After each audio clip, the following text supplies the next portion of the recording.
Shalom and welcome to the books of prophets. We are in Ezekiel chapter 39. So let's enjoy the reading of Ezekiel starting in chapter 39. Verse 1. And you, O mortal, prophesy against Gog and say, Thus says Yahweh, I am going to deal with you, O Gog, chief priest of Meshech and Tubal. I will turn you around and drive you on, and I will take you from the far north and lead you towards the mountains of Israel. I will strike your bow from your left hand, and I will loosen the arrows from your right hand. You shall fall on the mountains of Israel, you and all your battalions, and the people who are with you, and I will give you as food to Syrian birds of every sort and to the beasts of the field. As you lie in the open field, for I have spoken, declares Yahweh. And I will send a fire against Magog and against those who dwell secure in the coastlands, and they shall know that I am Yahweh. I will make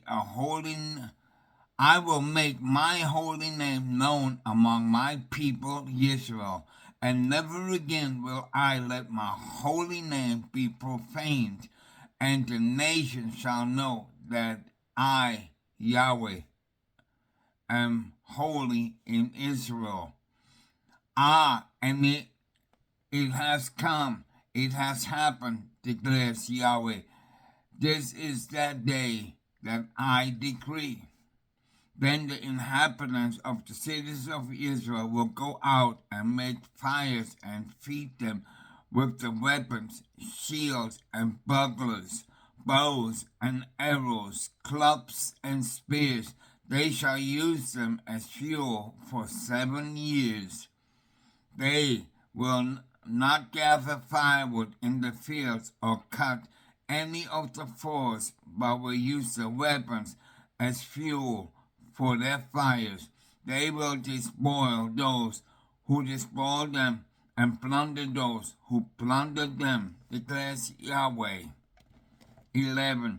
On that day I will assign to Gog a burial site there in Israel, the valley of the travelers east of the sea. It shall block the path of travelers, for there Gog and all his multitude will be buried.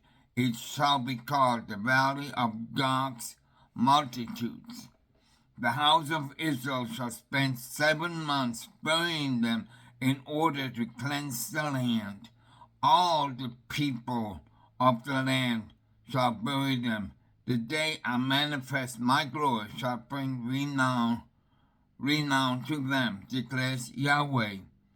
And they shall appoint men to serve permanently to traverse the land and bury any invaders who remain above ground. In order to cleanse it, they search all. The search shall go on for a period of 7 months. As those who traverse the country make their rounds, any one of them who sees a human bone shall erect a marker beside it until the buriers have entered them in the valley of Gog's multitude. There shall also be a city named Multitude, and thus the land shall be cleansed.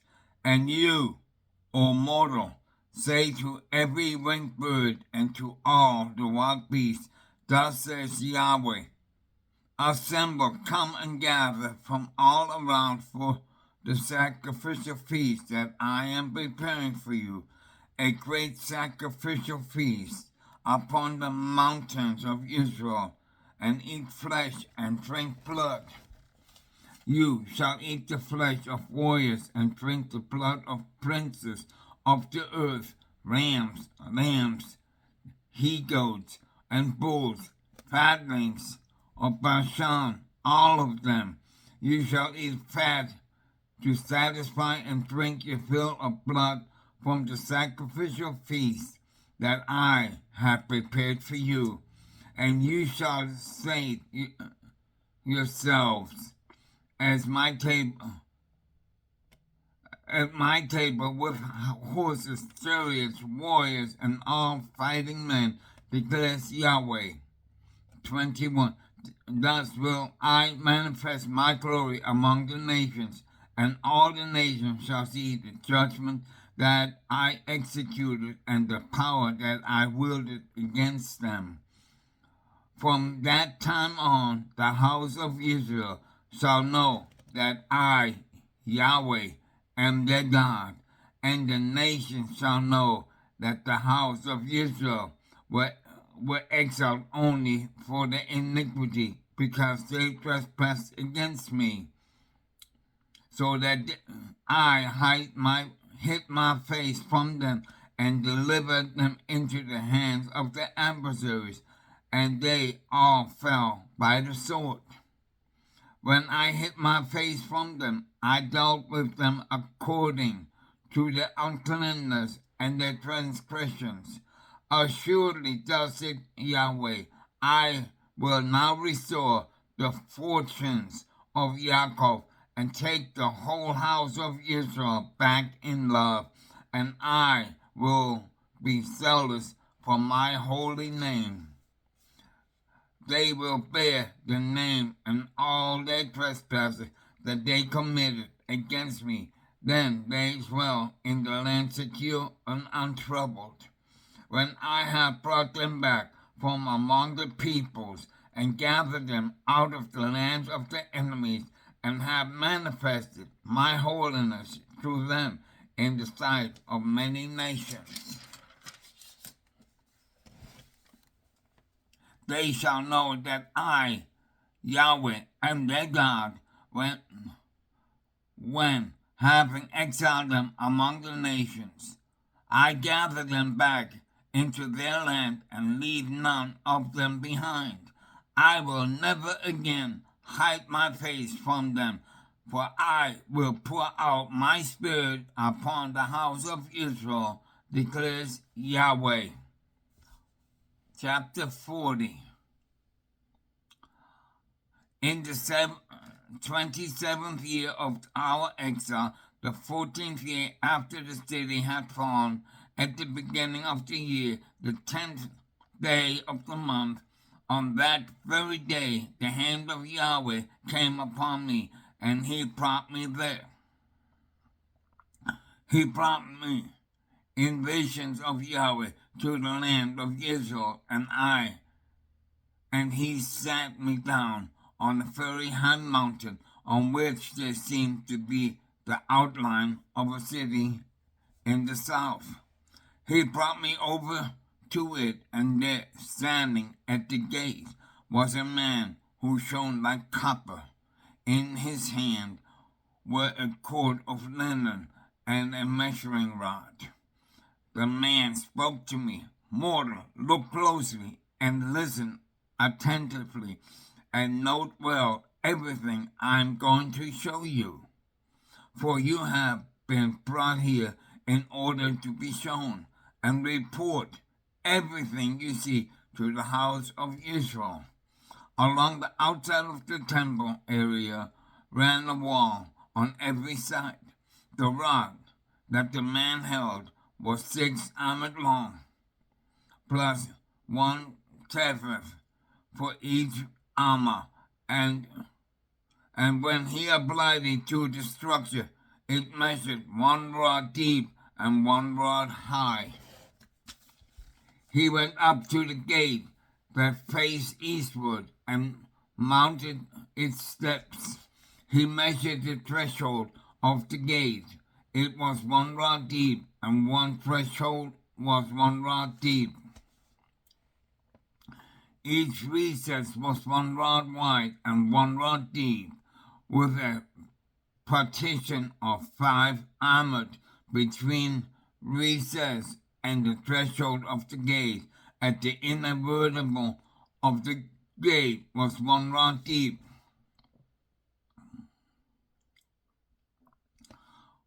For when he measured it at the inner vertebral of the gate, it was 1 rod deep. Next, he measured the vestibule of the gate, and it measured 8 amos, and its supports 2 amos. The vestibule of the gate was at the inner end. 10. On the other side of the eastern gate, there were 3 recesses, all 3 of them the same size, of identical size, were also the supports on either side. He measured the opening of the gate and found it 10 amos wide, while the gate itself measured 13 amos across. At the front of the recess in either side were barriers of 1 amos. The recesses on either side were 6 amos deep. Their openings faced each other directly across the gate passage, so that when he measured from near of recess to rear of recess, he obtained a width of 25 amos. He made the vestibule 60 amos, and the gate next to the support on the other side of the court, and the distance from the front of the outer gate to the front of the inner vestibule of the gate was 50 amos. The recess and their supports had windows with frames on the interior of the gate complex on both sides, and the interiors of the vestibules also had windows on both sides, and the supports were adorned with palms. He took me into the outer court. There were chambers there, and there was a pavement laid out all around the court. There were 30 chambers in the pavement.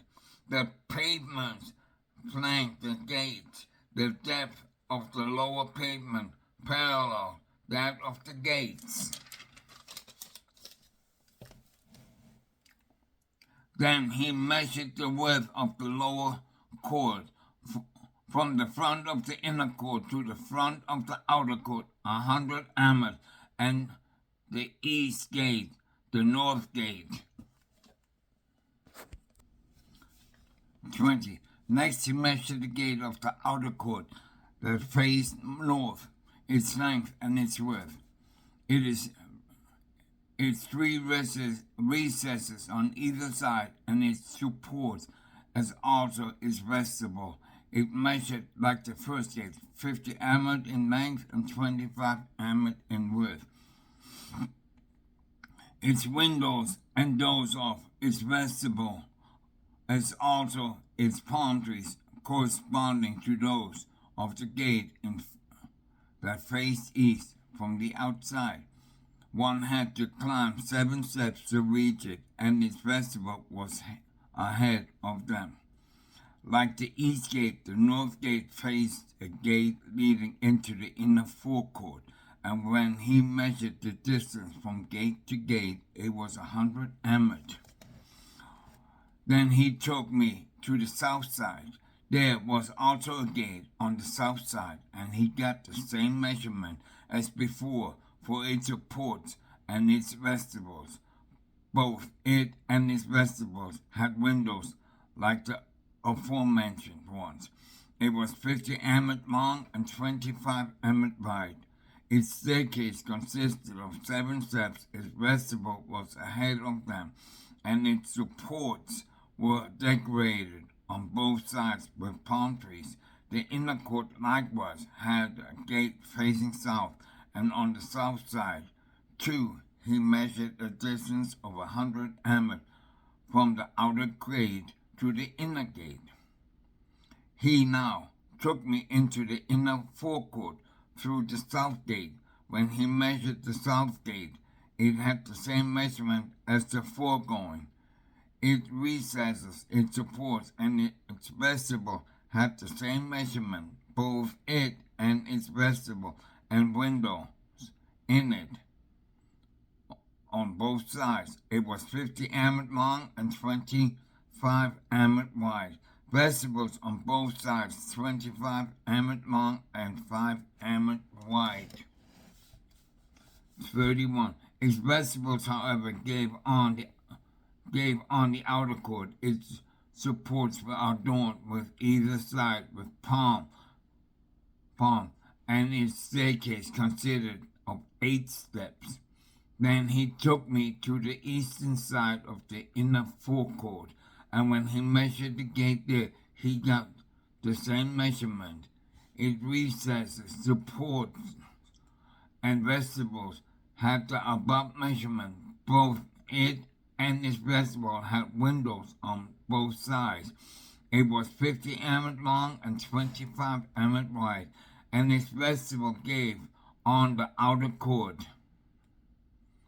Its supports were decorated on both sides with palm trees, and its staircase consists of 8 steps. Then he took me to the north gate and found it measured to be identical, with the same recesses, supports, vestibules, windows on both sides, and the length of 50 amot and a width of 25 amot. Its supports gave on the inner court. Its supports were decorated on both sides with palm trees, and its staircase consists of 8 steps. A chamber opened into the gate. There the burnt offering should be washed. And inside the vestibule of the gate there were 2 tables on each side, at which the burnt offering, the sin offering, and the guilt offering were to be slaughtered. 40. While outside, as one goes up toward the opening of the north gate, there were 2 tables on one side, and there were 2 tables on the other side of the gate's vestibule. Thus there were 4 tables on either flank of the gate, 8 tables in all, at which the sacrifices were to be slaughtered. As for the 4 tables for the burnt offering, they were of hewn stone, 1.5 amot long, and 1/2 amot wide, and 1 amot high. On them were laid at the instruments. On them were laid out the instruments with which burnt offerings and sacrifices were slaughtered.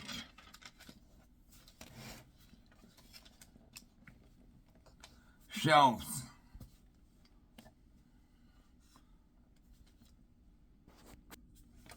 Shelves, 1 tefesh wide, were attached all around, and inside, and the sacrificial flesh was laid on the tables.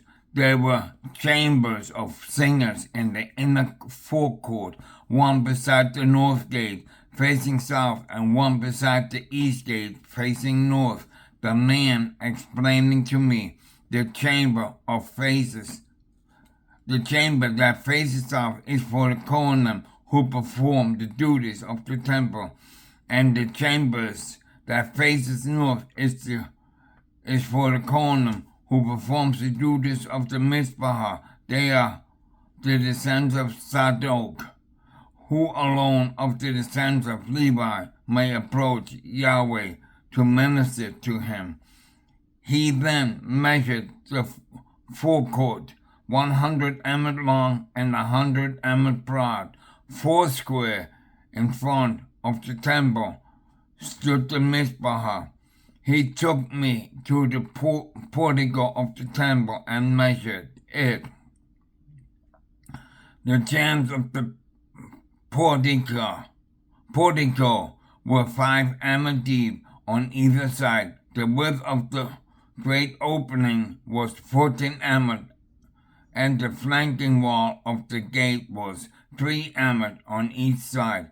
The portico was 20 emmers wide and 11 emmers deep, and it was by steps that it was reached. There were columns by the jambs on either side.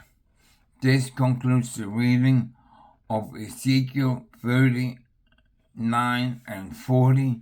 May Yah shine His light upon you. May He keep you and bless you. May He lead you into His truth and righteousness and fill you with His shalom. In Yeshua's name, amen. Until next week from the books of Proverbs, we wish you shalom.